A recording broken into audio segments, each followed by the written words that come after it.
What do all the colors in Yellowstone's pools mean? The colors you see are actually different types of microorganisms that have evolved to thrive at extremely hot temperatures. And here's the really cool part. Certain species can only live at certain temperatures, so you can determine how hot the water is just by looking at the color.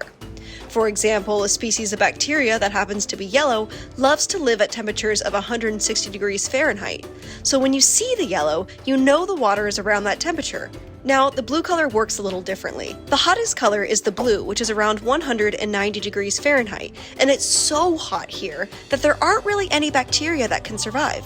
So the blue color is really just from the way the light interacts with the water, in the exact same way that causes the ocean to appear blue.